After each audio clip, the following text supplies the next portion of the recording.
Mega is an improvised satire from the staff of a fictional megachurch. We are here, the Lord, we are here, and we're ready to podcast. What's up? It's your boy Grey Haas, and this is Mega, coming to you from Twin Hills Community Church, where we give our mega church a tiny family feel by introducing you to members of our church and staff every single week.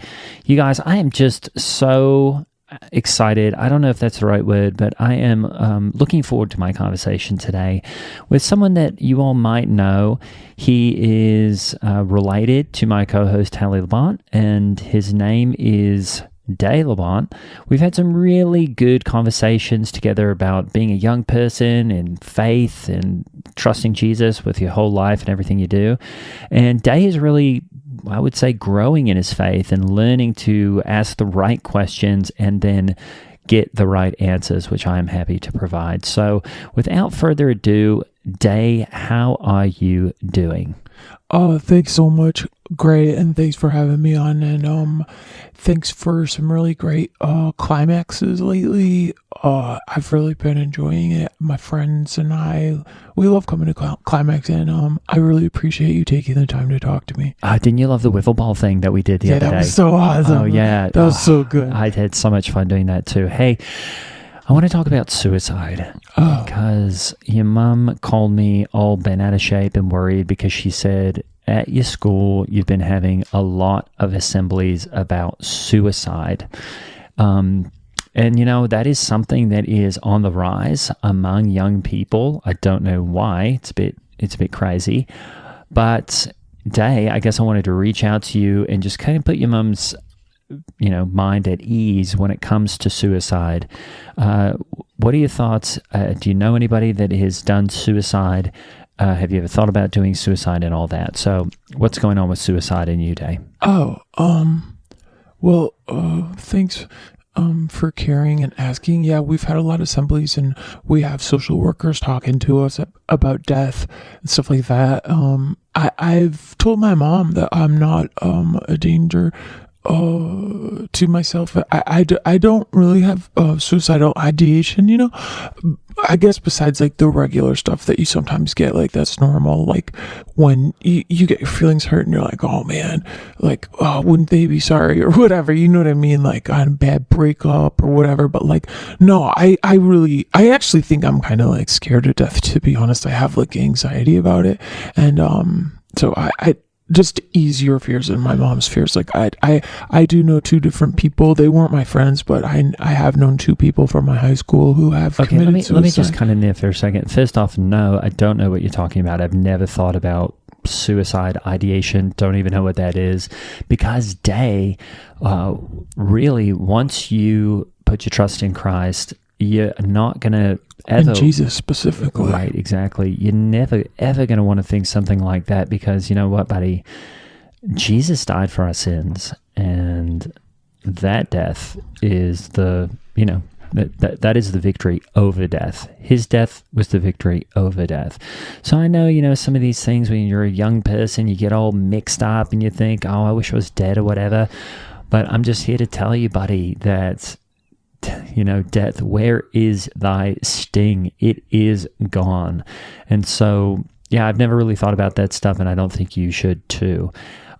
You should talk to my mom about it, because she says cult-like stuff where I'm like, Mom, where she'll say things like, I don't even fit in this liberal world anymore, and heaven is my home, and I'm ready to go be with God and stuff. And I'm like, whoa, like that's the threatening kind of language. Your mom says that? Yeah, you should definitely talk to her about it. Well, I don't think she's being suicidal there, Day. She's probably just being a bit cult-like. dramatic. Well, I don't think it's cult-like. I think she's just saying, it's hard when this entire world is aligned against Christians like us. We really are a minority, and we're carrying forth the banner of Christ in the world. And we know that, this world is not our home.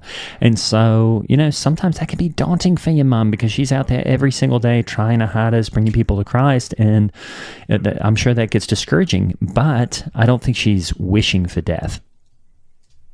Okay. It is cult-like, though.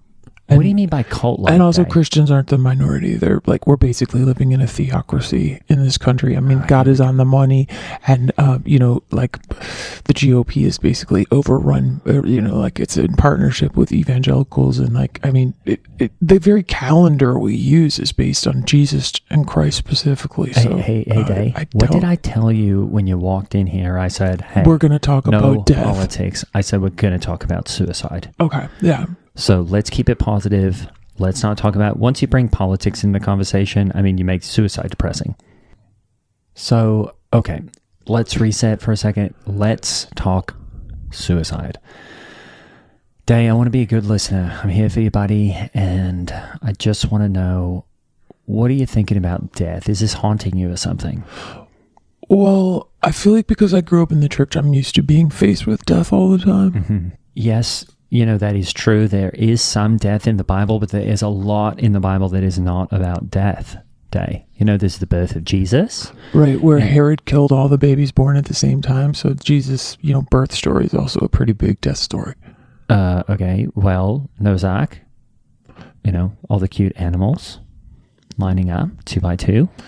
So they could escape a mass genocide of the killing of all humanity, every single human being, as well as every other single species on the whole planet. Well, I guess except for maybe like things that live in the sea, I guess. Okay, I want you to think about these positive stories. David and Goliath with the slingshot. That's like a real underdog story. It's kind of like Rudy or something. Yeah, where he murdered a man with gigantism. Gigantism? Yeah, is what it's called. How about Daniel? Interpreting dreams?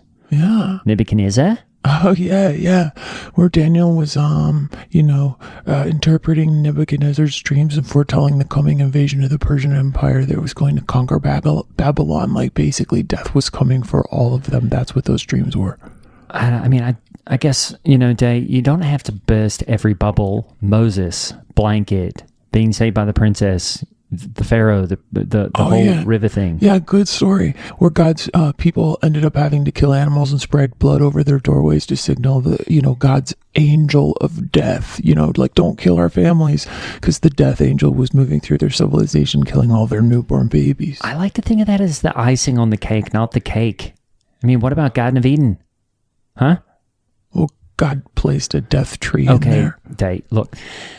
If you're going to take all the stories that way, geez, I mean, you're just looking for death everywhere, and that's probably why you're so depressed about all the suicide stuff. No, it's okay, Grant. I mean, like, honestly, if you look at it, like, death is entirely central to so much of the story of Christianity. Like, someone had to be murdered like a lamb to slaughter so that you and I won't die. Well, after we die, we won't die. Isn't it funny that God promised, eternal life, but the only way we can get there is to die? And, then after that, that's the part we have no data on. Well, there's no data on, data is not really a God thing.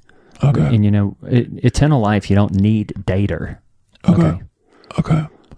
I mean, eternal life. I mean, that's the hope, right? You die and then you instantly discover that, yay, you're not actually dead. You're actually in paradise, where there is no death. But either way, you got to die to find out. And truly, death is just very central to all Christian thinking. I don't think so, Day. I think that is just what you are pulling out of it. You're kind of obsessed with this death piece. It's not the feature. It's the bug. I don't feel like I'm obsessed with death, but if I was, like, think about it. Where do you think I got it in terms of the stories that have been hammered on me my whole life? Like, Jesus had to die to save us from death. God had to fill Judas with an evil spirit so that he'd get his only son killed and then kill himself. So Jesus had to die, and Judas had to die, because he made it that Jesus had to die, and the guys being crucified had to die, I think, because they stole stuff, I think, and then Satan and his fallen angels, they're all going to die when Jesus triumphs, and everyone in Jericho had to die so that God's people could have a better place to live. Day, do you like pizza? Yeah, I love pizza. And then when you get a pizza, are you always going, oh, I love pizza, but look at all this pepperoni. I don't like pepperoni. Pepperoni. No, you're not going out for pepperoni. You're going out for pizza. That's what you're doing to the Bible right now. You're just going, oh, I look at the Bible and go, I love it. Yes, there's some pepperoni, and maybe I don't eat pepperoni, but I'm not going, it's all just pepperoni. Okay. So stop whining about all the pepperoni. Is what I'm saying. I think our discomfort with death, or basically our abject fear of death, is a big part of why we tell these stories of heaven and an afterlife. And, it honestly, it might be a huge factor in why people are religious at all. And I'm not saying that the fact that, dying is inevitable for every single human being is the reason we have world religions, but it sure solves a big, huge, unmanageable fear for us, or it attempts to. Like, maybe these religions, these are stories, like they're trying to do some work on us. Like there's an intelligence there, like passed down to help us understand the nature of reality a bit better. And maybe if we view them as allegories and metaphors, like maybe they become really helpful. Because the Bible's right, there is death all around us everywhere we look. I mean, we've been living through a global pandemic for the past 2 years, and we've experienced a mass death event. Like 4 million to 5 million people have died. But that's not good data. I mean, actually. Death is inevitable, and it feels unimaginable to us, maybe because we're all carrying this like almost like a current of consciousness. Like we are the holders of this current, and we're walking around inside these mortal bodies that are degenerating, and that makes us feel a little bonkers because we sense an energy or something that's outside time, but we're trapped in time and we're gonna die. Okay.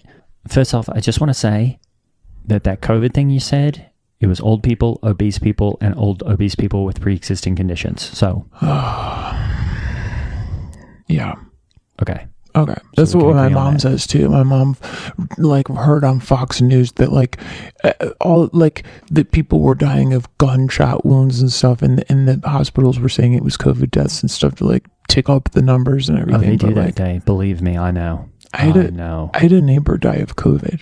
And, he did have a P-resistant addition, but not a pre-existing condition.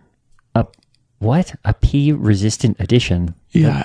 That's not a thing. Yeah. He used to always go and pee on the side of his house. Was it an addition to his house? Yeah. A new part they put on. Okay, whatever day. Hey, I have a question. Do you ever try to remember before you were born? Like when you try to remember before you were born, what happens in your mind? Like what do you see or feel or sense or whatever?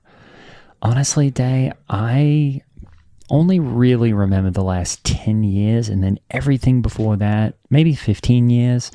But, then I'm so young, I can't even remember that stuff. And, my life started when I accepted Christ, and that's all I really remember. When I was a baby, I didn't know Christ, so I don't really remember it.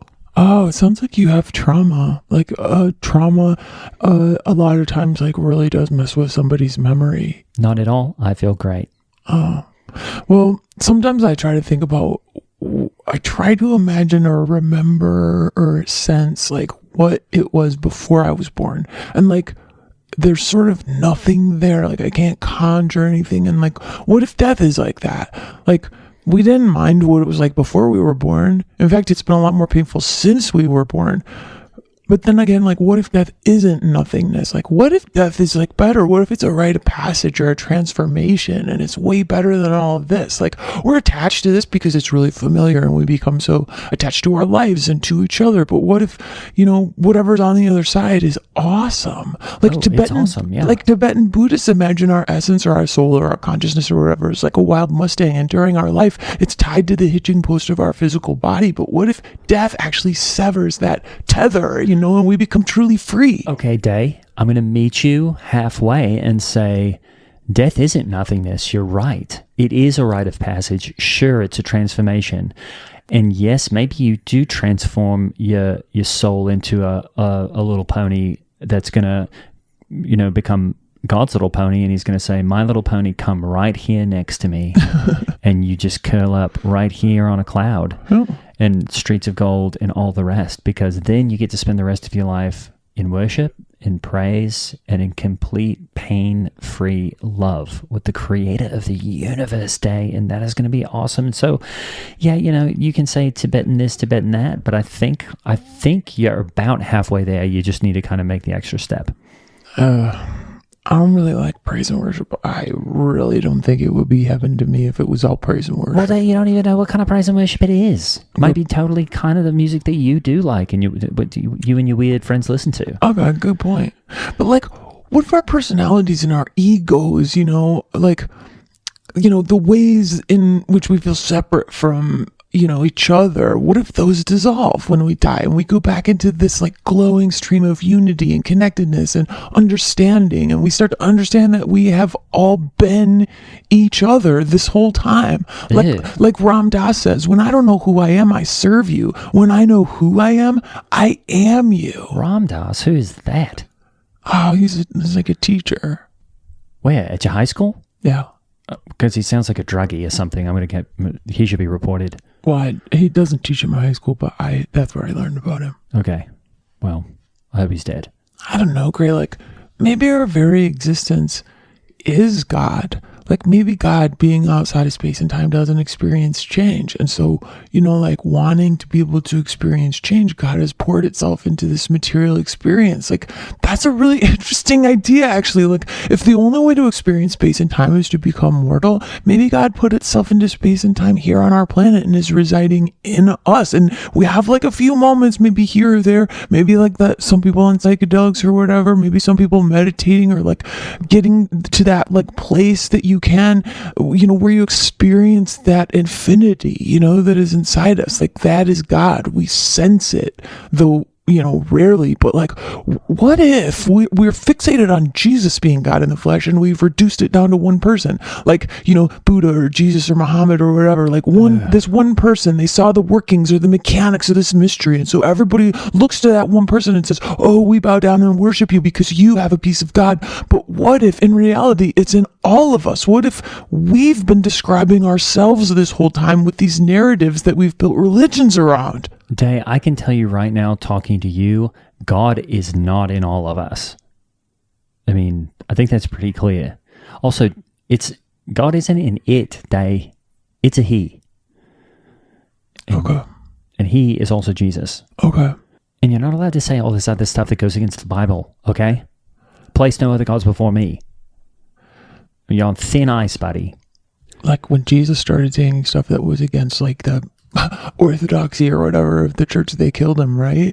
Like, these are threatening ideas to talk about things like freedom and what is divine. And we could go back and talk about like death being scary, and maybe it is. Like, I've watched someone die. My grandpa died in my presence, and I held his hand and I watched his final breath, and I watched his hand turn really pale so fast without oxygen in his blood. And I think a lot now about where he is or what he is or when he is, but I can also tell that my ability to even imagine it is sort of limited to the words I have at my disposal, like where, what, and when. Those are all words describing being bound by time and space, and maybe he's not anymore.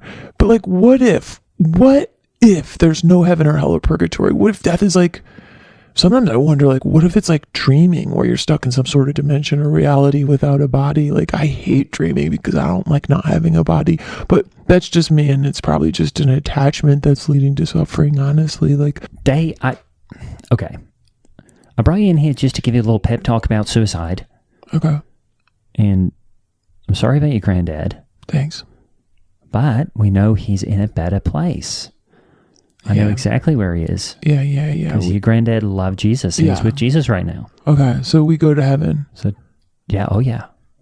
We definitely go to heaven. Gray, there's no teaching in the Bible that makes that even remotely true, based on the text. And Jesus of Nazareth didn't even have an idea of a soul. That concept came much later. And when he talked about like the kingdom of heaven, it was part of earth. It's not a paradise in the sky. We've been over this, Gray. The teaching of heaven is another one of those church things, not Bible things. So please go waste time trying to find biblical support for this concept.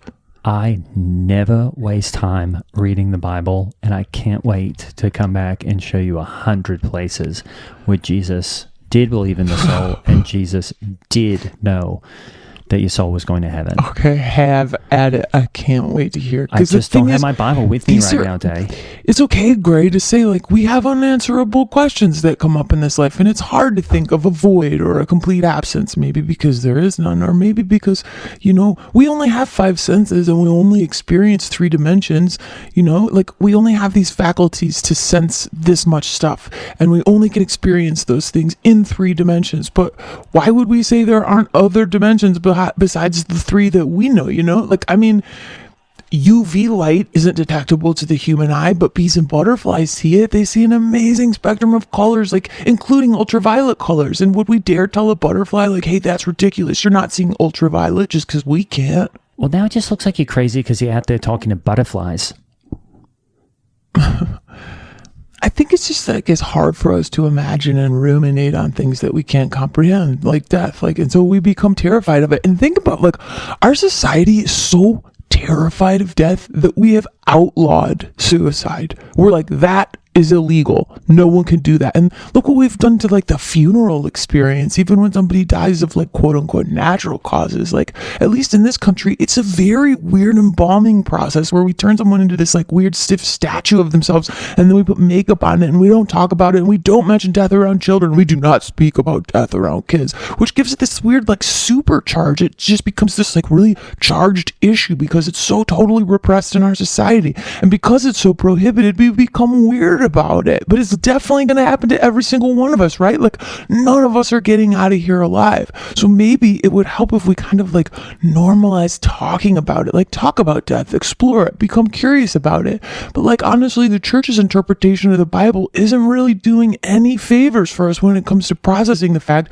that we're definitely going to die and everyone we love is going to die. And the Bible says, no, not here. We are the very extra special ones who will overcome death. Like, our leader, we call a savior. He overcame death and he will conquer it for us as well. And as soon as we cross over, he will appear and there will be pearly gates and streets of gold, and we'll wear crowns and there will be no pain. Hooray. You know, like you were saying. And I hope it's cool music and not like praise and worship, but you know. I'm playing a Sudoku right now. Are you done? I was just saying that, like, you think Jesus conquered death and he'll do it for all of us too. But I mean, we hope so, right? God, I have this, like, headache that I'm getting and I'm not sure why. I know, it gives me a headache too. Like, okay, because check this out. Like, so we have this consciousness, right? Whether or not you think our brain is the generator of that consciousness, or whether or not you think that our physical body is like an antenna that is picking up this current of consciousness, you know, or godness or whatever outside our body. But, like, whatever, we have it. And because of that, we can recognize mortality, right? And whether or not that means we'll disappear into nothingness when we die, you know, that's hard to imagine. But, you know, maybe there's a bigger conversation in there that can help us, like, it can help us consider what we value. Like, instead of turning to, like, injecting stuff into our faces and dyeing the protein of our hair follicles to continue to simulate youth, you know, so as not to make anyone else uncomfortable to be around someone who's closer to it, you know, like all of the ageism that we have in our culture. I wonder if it's because we don't like seeing people who are closer to that death thing that terrifies us than the young ones in the room. Like, see, look, we hate death so much. We pretend it's not happening even with our very bodies. Well, I agree with you there. I don't do that. I take care of my body. Botox? Right. I've never done Botox. You don't do Botox? No. Or filler or whatever you call it? No. But then why doesn't your forehead move? And what about that one time when your lip got really, really big? I'm young. You don't dye your hair? You don't do those roots? No? No. Day, honestly, this is the craziest thing you've said so far.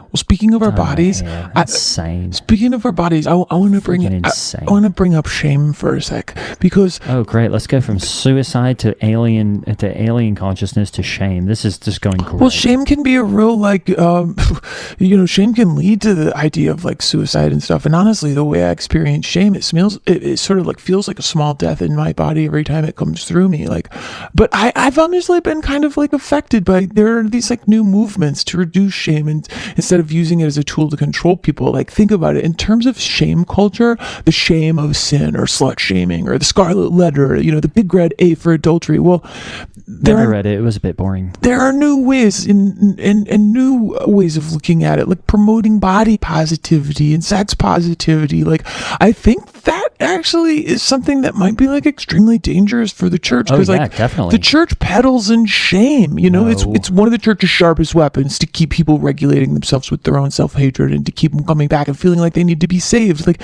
the idea of sin and guilt and shame and needing a savior is central to the idea of Jesus. Like speaking of death, think about the redemption of the cross. You know, God's best idea was to redeem things through actual murder, like capital punishment, hanging a human on a cross until they die. It was not murder day. It was self-sacrifice. And guess what? If there is something that's going to rip down the church, it is definitely a bunch of body positive sluts, you know, coming here and, you know, running amok. So I definitely agree with you there. Okay, cool. So yeah, God sacrificed his... Extremely dangerous for the church. Okay, so God sacrificed its son, right? I mean, the one in the same day, self-sacrifice, yeah. Yeah, so I think it's been presented to us as like a beautiful thing, but to offer your child or an animal or anything on an altar, like it's a pretty extreme tactic to employ, wouldn't you say? Like, it's saying that our human standing is so bad that somebody's got to die. Like, blood must be shed. Really? Jesus sacrificed himself day he knew he had to do it. No. My God, why have you forsaken me? Him sweating blood in the garden saying, please let this cup pass from me. He did not want to go through that. But that is something that a loving heavenly father required. That's brutal. I mean, God made everything, right? Did God make everything, Gray? Yeah. He made the rules, right? Right. So why's he got to have blood spilt to forgive? Like, yikes. I think it creates way more anxiety in us to know that we are not worthy of God without him having to kill a loved one. A murder makes it possible for him to accept us. Like I've mentioned before, like the relationship humans have to God, the God of the Bible at least, is an example of a very unhealthy relationship. It's called Stockholm syndrome, when you sort of love your captor, but like God's the one who created the conditions for, you know, us to desperately need him, right? Like he tells us that, you know, he's actually our only hope for wholeness and wellness and belonging. You know, we got to come to him and nuzzle into his, you know, big, huge, wonderful love. But keep in mind, it's a love that only extends so far as you stay devoted to him and love and worship him. Because if you don't, you'll burn for all eternity in agony. Like, whoa, dude, do you want to be in a committed relationship with someone who says, if I can't have you heart, soul, mind, and body, I'll kill you? I mean, I've been in a relationship like that. What? I mean, yeah, my lady friend Jay she was like really obsessed with me and it almost got to that, but I had to break up with that. It seems to paint an inaccurate picture of what's going on. Like, for instance, the church uses the Bible to explain the human condition as shameful and wrong in its very existence, right? Sin, if you will. We are sinful, if you will. Our very existence tarnishes the good things of God. And yet, though it is us and our sin condition that disgusts him so, that he has to kill someone, he still so longs for our love and worship that he creates a pathway to him, and all you have to do is believe that you are wrong and sinful and shameful and deserving of punishment and death. And this is a love and a relationship we're interested in pursuing. Like, this creator who so deeply longs for our love that he will allow sin and suffering just to know that our love for him is real and we are choosing him freely of our own free will. It begs a pretty big question, right? I don't even know. What question? Well, I thought he wanted us to love him freely of our own free will, right? So choosing to love him because he's awesome and has qualities worthy of worship and all of that, is why we have sin and suffering, why God allows these terrible things to happen. But that doesn't hold up when you introduce the idea of hell. So here's the equation. Number one, God gave us free will to sin so that he'd know we love him of our own free will. But the second part of that is where it breaks down, because you can't have that be true and also have created hell to send people to who don't love you. So if you say, love me or be sent to eternal torture, what does that do to the idea of needing us to love him freely? Like, with no incentive or with nothing punitive or whatever. Like, what do we do to people who say, if you don't love me, I'll kill you? We say, you're a psychopath and we have to lock you up because you're a danger and a menace. Like, I think if you take the stories... prepare me. I think if you take the stories... to be a sanctuary. The point of the character of God in the Bible, like, if you take them literally... pure and holy. It creates an extra fear of abandonment, like, inside of us, because of the multiple times recorded in the Bible where instead of working through difficult relationships and finding understanding understanding and extending compassion, the God of the Bible With kicks you out and casts you away if you do not please him and obey him. I want to be a living. I mean, can you say that I'm right about that? Listen. Sanctuary for you. How do you feel now, Day? It's worth noting that if someone requires your obedience, they don't trust you. God kicked Lucifer out of heaven when he didn't comply and obey. He kicked Adam and Eve out of the garden and cursed them for all eternity when they did not comply and obey. I mean, let's not even get into the fact that God put a death tree in there with them. I mean, he cast people out to wander in the desert, his own people, when they didn't behave the way he desired. He killed Lot's wife for even looking at the home she loved. And this is the person we're looking to as perfect love. Trust and obey, Day. Trust and obey. There is no other way. And guess what? Lot's wife is why we have salt. So think about that when you come to eating pizza next time. I do love salt. Yeah, you need it for all the stuff you love. My mom says I put it on too much stuff. I'm going to get high blood pressure. I'm sorry that I kind of started going off there because sometimes So is everyone. That's just how my brain works. Like I just start sort of synthesizing all these thoughts and like spewing them out. And I just think like, I don't want to Did you ever think sometimes you're sounding a bit like an atheist robot? No, I do. Yeah, a bit. But I know you're not an atheist because you love Jesus and Christ specifically. I think there's so much valuable stuff in the Bible. I just think there are other ways to use it in ways that are helpful and not harmful. Like, I feel like a lot of my mom's, crushing anxiety comes from taking the Bible so literally and having to do these mental gymnastics to sort of straddle these things that don't really work if you take them literally. Because even if you say like, okay, I wasn't trying to say bad stuff about God by the fact that, the God of the Bible tends to cast people out when they don't like obey. But like, if you look at it in another way, it can kind of make sense if we apply it to ourselves, like, because sometimes we cast people out. We like excommunicate each other and it makes life really painful. So maybe like, are these stories where God casts people away when they displease him? Like, are they examples to help us understand that when we move in the direction of freedom, we will be cast out from the people who want to keep us in cages? Like, someone says I'm gay and they're sent packing from the church, but like, think about when Jesus said like, okay, forget all the laws and the rules and regulations, make love your highest value. Like, what happened?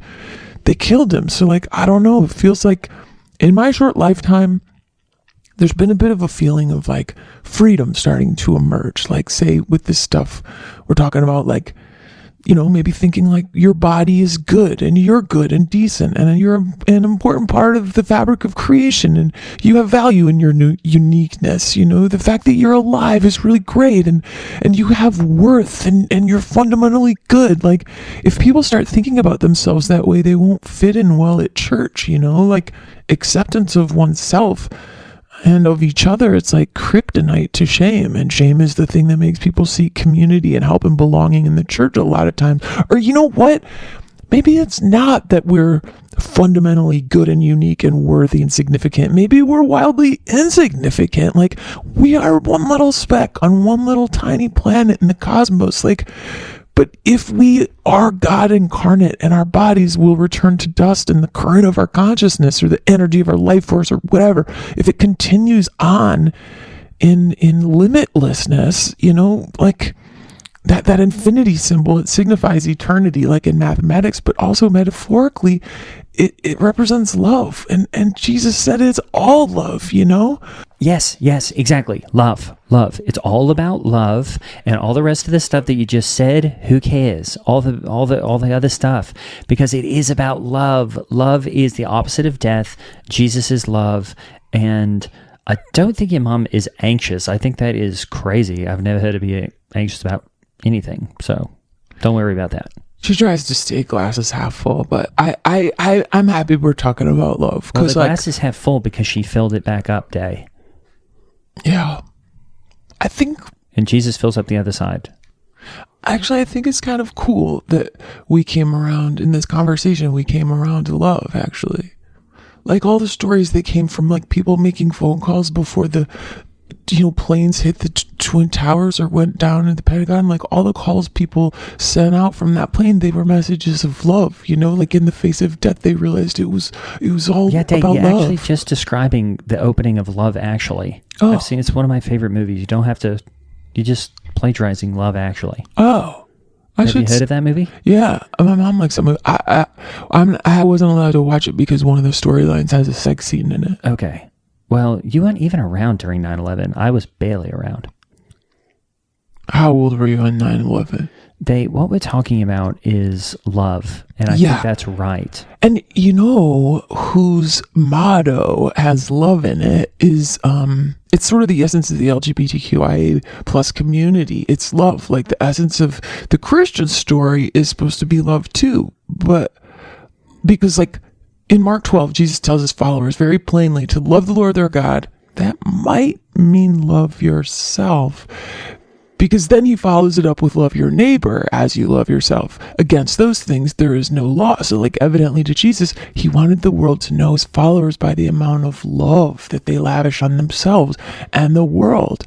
And, in my lifetime, would you say that the Christian community has been defined that way? Like, Totally.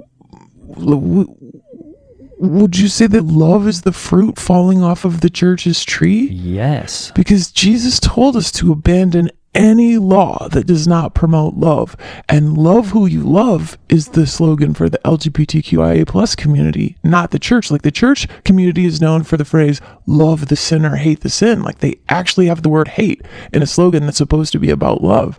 And I think we also say love God, love people. True, but like the church has completely rejected the opportunity to follow Jesus' instructions to toss out law in favor of love. Like they've embraced law. They say, sorry, not sorry, but the Bible is very clearly homophobic, and by embracing that law, we are homophobic, and we have become, the base that undergirds a political party attempting to create actual laws banning types of people. I said we are not going to talk politics, Day. I said we're going to talk about suicide. Okay, but if love is the law of the land for Christians, you'd think that they'd be the ones protesting these like GOP governors and fighting for the protection of parents and medical workers, providing loving care for trans kids, like rather than using the most vulnerable among us as pawns in a culture war. Like you can't claim that love is your highest value and be against your fellow humans for being honest about who they are. Like you can't vote against their rights and their protections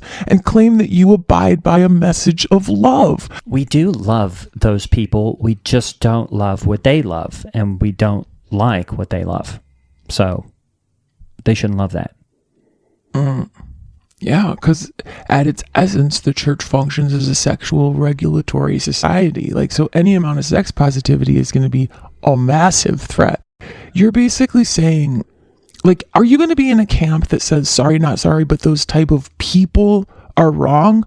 Like, you don't want to start saying people are wrong for being who they are, do you? Like Hitler and the Nazis were against certain people existing. I don't think it's dangerous to be against. It's what they do and what they stand for, and you can be wrong in that. I feel like my generation and the younger generations they're going to turn some of that off. Like the binary may fall to the wayside as we become more godlike. Like maybe, we won't keep returning to the spigot of shame and dread and fear and self-loathing. Like, believing that this space and time are all there is. Like it'd be nice to make peace with our human forms while we're in them, right? Oh, I'm definitely at peace with it, Day. I've got an 8-pack. And I'm shredded and my body looks great. And when it dies, I know that it won't matter because my soul is also shredded and it's going to heaven. That's awesome. Thanks for talking to me, Gray. And I just want to mention one more thing because then I have to go pick up my sister at Sbarro. Which sister is that? My sister who works at Sbarro Pizza. But I just wanted to mention, because it keeps popping in my head, like, the more I've learned, like, from the Me Too movement and from the Black Lives Matter movement, like, the more I've learned that we miss so much when we center ourselves in the story. Like, I do this sometimes when I mess up my friends' pronouns and then I make it about me and how it's hard for me to train my brain to speak, differently. And, or like, I feel like a lot of white people do it, just to their, like to black people a lot. Like they say, hey, things aren't that bad. Like cops are good. They protect our wealth. They don't kill us. And like, meanwhile, black people are being murdered by cops in alarming numbers. Like, but if we aren't careful and thoughtful, like because humans are storytelling creatures, right? Like we as storytellers, we tend to default into centering ourselves in the story. And like, if you look at the evangelical devotion to taking the Bible literally, like, whoa, talk about centering yourselves in the story. Look at the story of God and creation we've told. We are so completely centered. Like there's this all-powerful creator, the God of the entire universe, the whole cosmos, everything outside of time, this infinite, amazing source of life. And when we tell this story, he, God, and I'm using the male pronoun mindfully because, the church calls him father and we pretty much gender him as male, like you have been saying this whole time. But Thank you. But anyway, in our telling of the story, of the God story, he is so totally into, like loving us specifically, we humans, like above any other beings, on this little blue planet in the cosmos. Like he is so totally obsessed with having our love and getting our worship and adoration and devotion, that he'll kill his kid or kill himself and create a path of redemption and make a way for us to be with him forever. Like, I mean, why us? Like, why is this deity so obsessed with us? Like, oh, because we're the ones telling the story? But like, what if, it's just that, like, we're the ones telling the story. We're the ones writing the Bible. We're the ones interpreting the Bible. We're the ones telling these stories in Sunday school and reading these books to our kids at bedtime. Like, so we center ourselves in the story. Like, God made us in God's image. Well, maybe that means we are him. And I'm just saying, like, maybe, just maybe, we have turned the God force into a guy in the sky when really we're talking about us. We are the thing. We are capable of creating things, of casting things out, of forgiving or rescuing or reconciling and even dying. Like maybe we've been talking about us this whole time. Oh my goodness, I want to die. You want to die? Are you having suicidal ideation, Gray? No. I just want to kill myself, though.